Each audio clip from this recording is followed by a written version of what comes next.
Hello students, welcome to my YouTube channel. I am Muskan Goyal. आज के इस वीडियो में मैं आप लोग को कंट्रीब्यूशन के बारे में बताने जा रही हूँ। Definition of contribution. Contribution is the difference between sales revenue and variable cost. It is the amount remaining after variable cost have been deducted from sales revenue. Contribution is not the same as profit. Since we reach a figure of contribution, we have only deducted variable cost and not fixed cost. Total contribution equal to be sales revenue minus variable cost.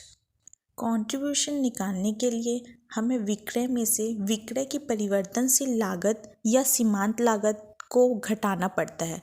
दूसरे अर्थ में परिवर्तनशील लागत पर बिक्री की राशि के आधिक्य को अंशदान कहा जाता है। अंशदान को कंट्रीब्यूशन मार्जिन या ग्रॉस मार्जिन भी कहा जाता है। अंशदान शब्द के अर्थ में यह भी स्पष्ट किया जा सकता है कि यह परिवर्तनशील लागत पर बिक्री की राशि के आधिक्य के रूप में उस राशि को स्पष्ट करता है जो स्थायी लागत को पूरा करने और लाभ अर्जित करने के लिए उपलब्ध होती है। यदि अंशदान की राशि स्थिर लागत से कम होती है तो फर्म की हानि में होती है। यदि किसी उत्पाद का विक्रय मूल्य 20 है और परिवर्तनशील लागत 16 रुपये है तो अंशदान 20 - 16 equal to be 4 unit contribution per unit. As well as total contribution, it is also useful to calculate the contribution that each unit of sales produce. Contribution per unit is revenue per unit minus variable cost per unit. अर्थात अंशदान प्रति इकाई ज्ञात करने के लिए हमें प्रति इकाई कंट्रीब्यूशन के लिए रिवेन्यू में से उसकी वेरिएबल कॉस्ट को माइनस करना होता है। यह दोनों ही अमाउंट पर यूनिट अवेलेबल होना चाहिए। कंट्रीब्यूशन कैलकुलेट करने के लिए आज मैं आप लोग को बहुत ही इजी मेथड बताने वाली हूँ। इसे कैलकुलेट करने के लिए सबसे पहले आप लोग को प्रॉफिट स्टेटमेंट बनाना होगा, जिसमें सबसे पहले आप लिखेंगे सेल्स, अर्थात जितनी इकाइयों का विक्रय किया गया होगा वह अमाउंट यहाँ पर आएगा। उसमें हम वेरिएबल कॉस्ट अर्थात परिवर्तनशील लागत को माइनस कर देंगे, तो जो राशि शेष बचती है वह कंट्रीब्यूशन अर्थात अंशदान कहलाती है। जैसा कि मैंने आप लोग को सेल्स प्रॉफिट का स्टेटमेंट दिखाया था, उसी आधार पर कंट्रीब्यूशन की कैलकुलेशन बहुत ही इजी तरीके से की जा सकती है।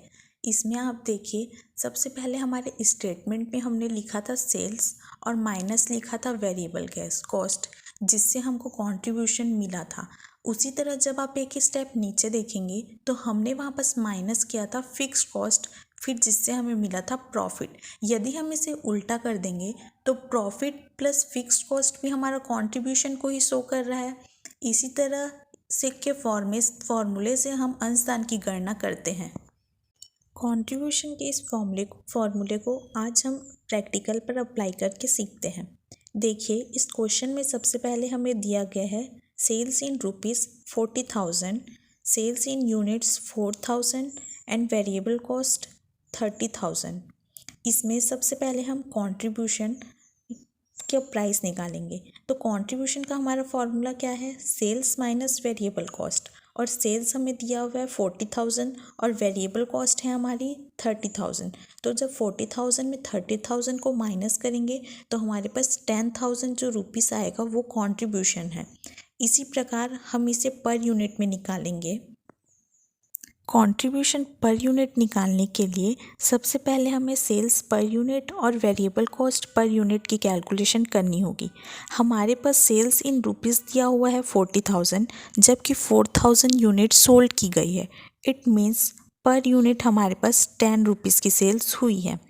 इसके बाद हम वेरिएबल कॉस्ट को पर यूनिट में चेंज करेंगे।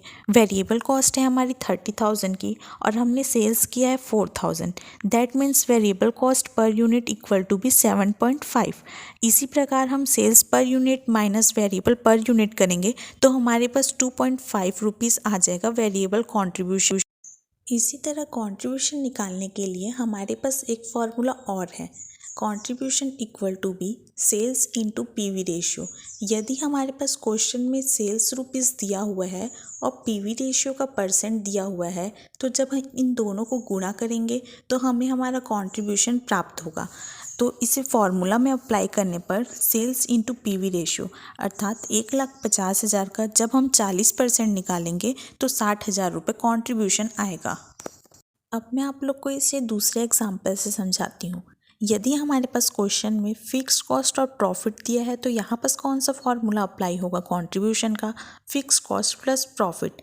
क्वेश्चन में हमारे पास गिवन है फिक्स कॉस्ट है 40,000 रुपीज़ की और प्रॉफिट है 30,000 का।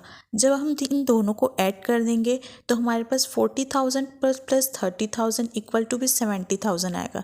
यही कॉन्ट्रीब्यूशन है। इसके बाद अगला है, अगर हमारे पास क्वेश्चन में फिक्स कॉस्ट दिया है और लॉस दिया है, लॉस की स्थिति में हम फिक्स कॉस्ट में से लॉस को माइनस करते हैं तो हमें कंट्रीब्यूशन ज्ञात होता है। फिक्स कॉस्ट है 50,000 और लॉस दिया हुआ है 20,000। जब 50,000 माइनस 20,000 करेंगे तो आए 30,000।